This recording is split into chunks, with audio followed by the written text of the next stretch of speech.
From Here to Canarsie is a celebration with a visual and musical celebration of what it is to paint a wall. You know, Blade was somebody that I certainly wanted to have in Style Wars, and we had asked him if he would take part in it, and he said he didn't want to because he was afraid that, you know, attaching his name and face to all the damage he had done. You know, he was both proud of and quite cognizant of the fact that he had done more than 5,000 trains on the lines, and that could be a hefty fine if somebody wanted to tote that up. He came to regret it because he liked the film after the fact. He saw that nobody else got busted for being in it, and so you know, and we definitely I wanted to have him in it. We recognized his talent and, you know, his personality, which is very, you know, extroverted and an interesting personality. He would be good on film, and he is good on film. A lot of his themes were kind of outer space themes, and he talks about that. You know, he used to dream. He had a recurring dream about being high up in the black of space over the Earth, and this is the kind of one of the images that comes from that. He said that Dolores, his then girlfriend, used to wake him up at night when she saw him laughing in his sleep, and she'd poke him and wake him up so that he would get up and he would draw.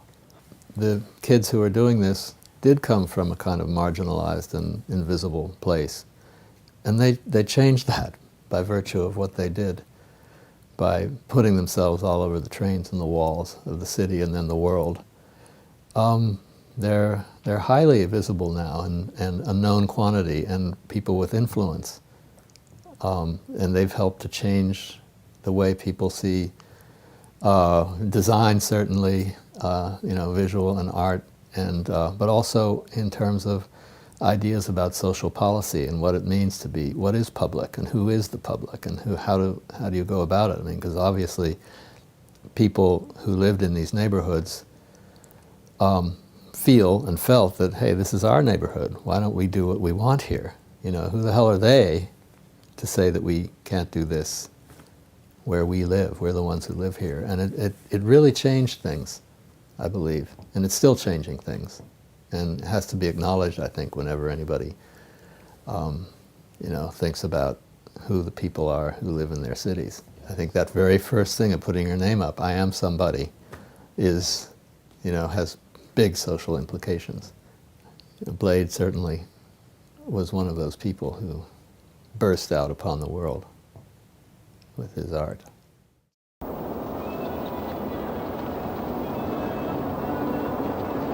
It's for myself and my partner, who's Mace.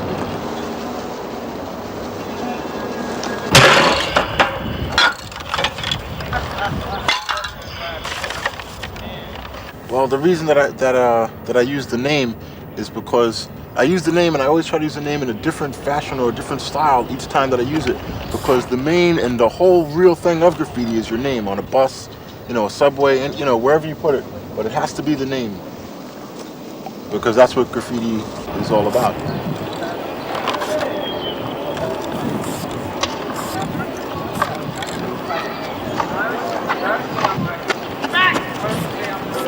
Yeah, the name is the whole thing. Go together. Mm-hmm. The name is the whole thing in graffiti. Without the name, you know, it would just be, you know, just like a painting of a mural, the way you look over an ocean with trees, you know, and you sign your name in the corner. Why sign your name in the corner? The other way, everywhere that you've gone, people know you. From here to Brooklyn, everywhere.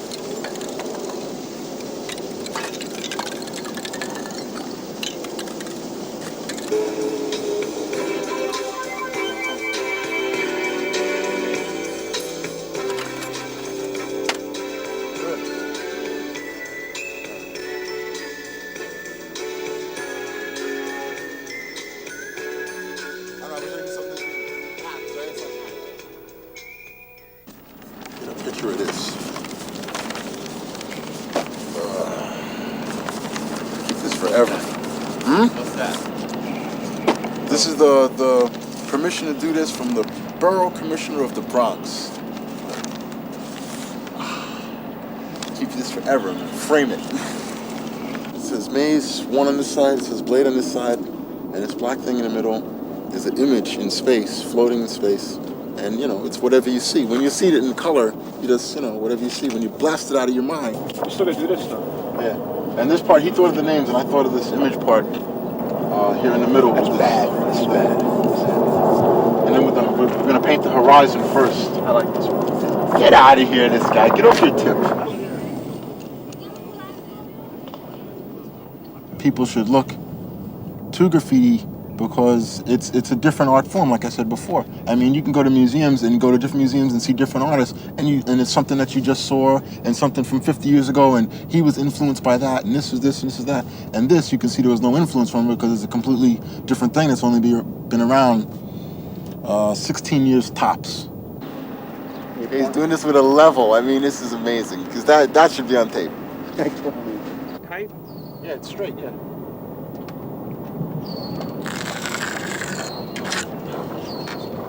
And then Yeah, that's even. Make the left side higher. Yeah, better, yeah. do it this way. Yeah, that's better that way. Should be a foot from the top. Building a house on the wall. But it says your name. Really, right? It's like this is what you did with what you learned from the job. This is what you learn at the construction job. Tell me how it looks now. And you know what part we're forgetting? Saying you can't make this side bigger because it'll actually be off dimension for the other line. No, I was gonna pull this line. This side here. No, I was gonna pull this line up. Pull this line down.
In 1956, I found this store in Saratoga. I found a whole bunch of them. I walked in the store and lost my mind. What are they? 6 of them or 7 of them, I think. There's the only one with the original label. The label's all torn off. Can comes out like cream on the wall. We're originally going to put Dunes Tan for the background, but we're going to use Baby Blue Sky and use tan for the piece better. You know? He drafted that, didn't he? I mean, he took he used a drafting board to draw that up. No, I drew this up. Freehand? Yeah. Well, you know, the side of a cassette. I didn't have a ruler. The side of a cassette.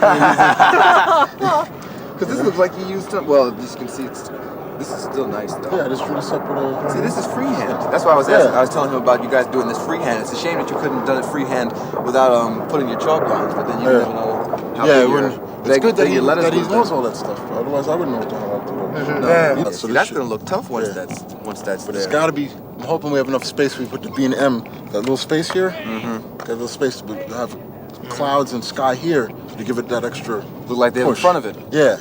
You want the wall to look like it is. Yeah. But the letters should be standing. Yeah, but the wall should look like this when it's done.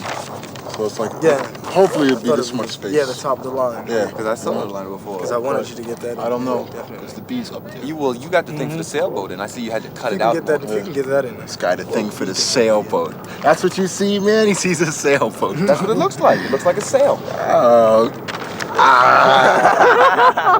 Everybody interprets art differently, Blade. I know. That's why it's called art. Well, I'm looking at the names now. I'm trying to figure out why they wrote those names so big. Looks like they're trying to reach for something. Well, the first time I looked at it, I thought it had something to do with the Challenger. It had to do with space, you know. The colors make it look like it's better than it. It looks familiar some places. Like those circles there with the lines, the highlights lines going through there. This one has something to do with like an old map of some kind, so-called space map. Well, I think the name of the book was Chariots of the Gods or something like that. Sounds better than a sail. Right? I like that. I'm talking about the whole thing. Yeah. Well, at least it looks futuristic to him, to the old man. That's an old man, too. Really, the old man's like, yeah, You man. don't smoke no reefer. We smoked back in '49. I got a can of Fiddle 50 Purple in 1982, I think, that I've been just holding on to. So we put the purple on, and then we put the black lines over, it'll look completely thick. Just the little ones, though. The little ones are really better.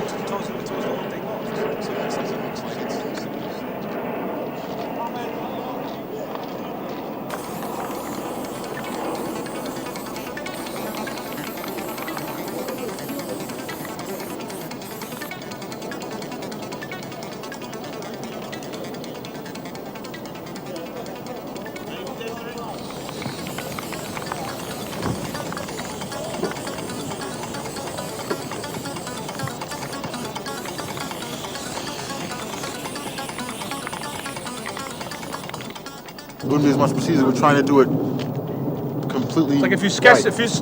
if you sketch this out on paper, right? It's like a big piece of paper to me.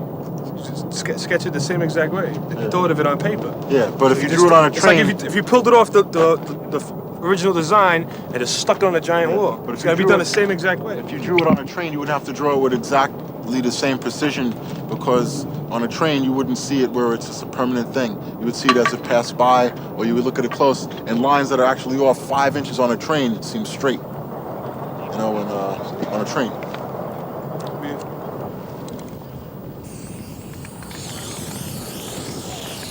10 hours, maybe? About 10 hours, at least, minimum, since 10:30 this morning. And the day before we had to do it longer just to prime the wall down, and tomorrow we outlined and then reprime the wall. Yeah, I used to always go with him and watch him paint. I did about 4 or 5 of my own till one night cops came and I had to hide under a train. Went to Esplanade one night with Blade and Comet, and a bunch of cops started coming. We heard the walkie-talkies and flashlights, and they ran on top of the train, and I was scared to run up there, so he hid me under a train.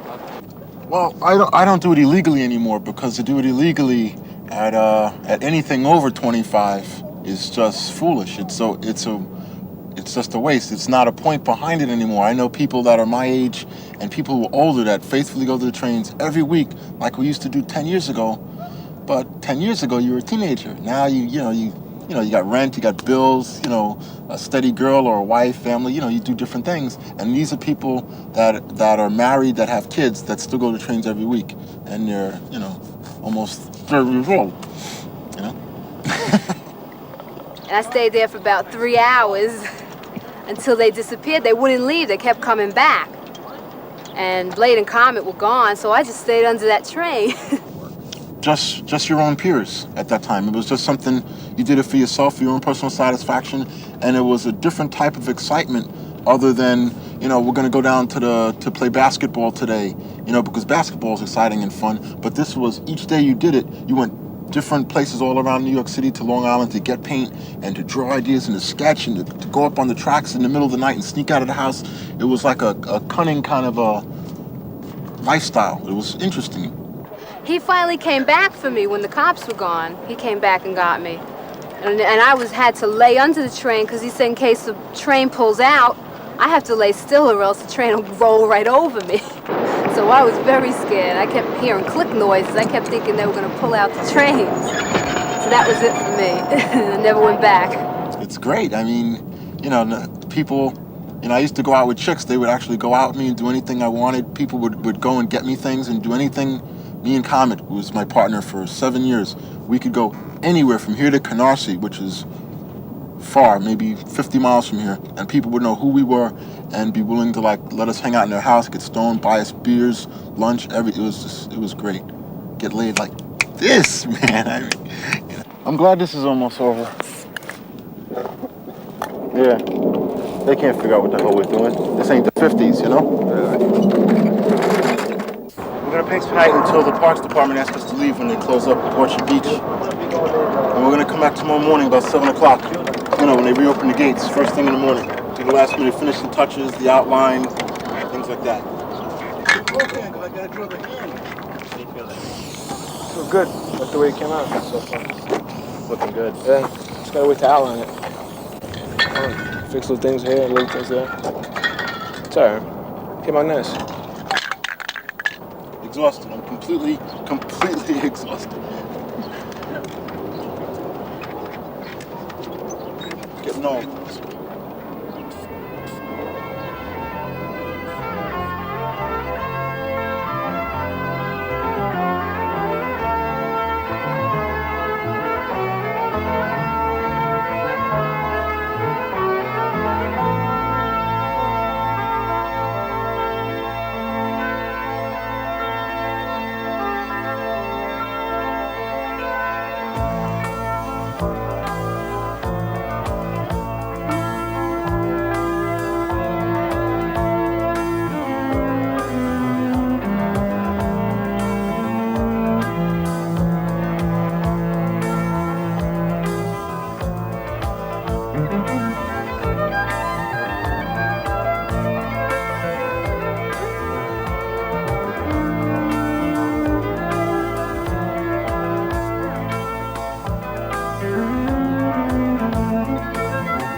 They just walked in the commissioner's office. They wouldn't leave. The secretary kept trying to kick them out, and they wouldn't leave. They said they were tax-paying citizens, and they wanted to talk to the commissioner. And they wouldn't leave till they made such a, they were so noisy that the commissioner heard them and walked in and wanted to know what was the commotion.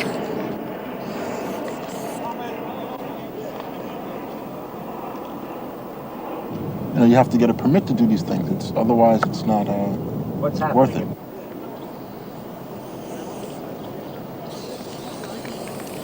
Where the things that you would worry about running from the police, you have time to sort those things out. And I think that it's better. Most people disagree, but I think that it's better that you have time to sort it out, because it doesn't take away from the free form of graffiti by having time to do it. It just means you can improve on something that you never had time to do.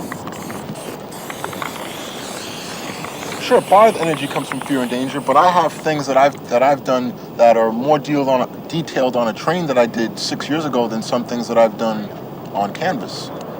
You know, stoned out of my mind, and had over 8 to 10 hours to paint one single subway car. You know, that's how good the New York City Police Department is. This way. Right. I see an extraordinary piece, really extraordinary. Extraordinary Concept. It's really unbelievable. Came out much better than we planned it.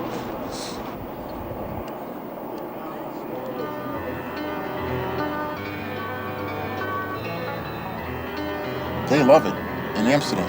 They think that it's a complete different kind of an art form. The way that the people hated jazz in America, and jazz went over there and changed the whole outlook of jazz around the world. And people look at different forms and new forms of art the same way. It's completely different. It doesn't look like a copy from anyone that has ever done art. It looks like a complete new and unique thing done by young people.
I like. What is it? It's an extraordinary concept.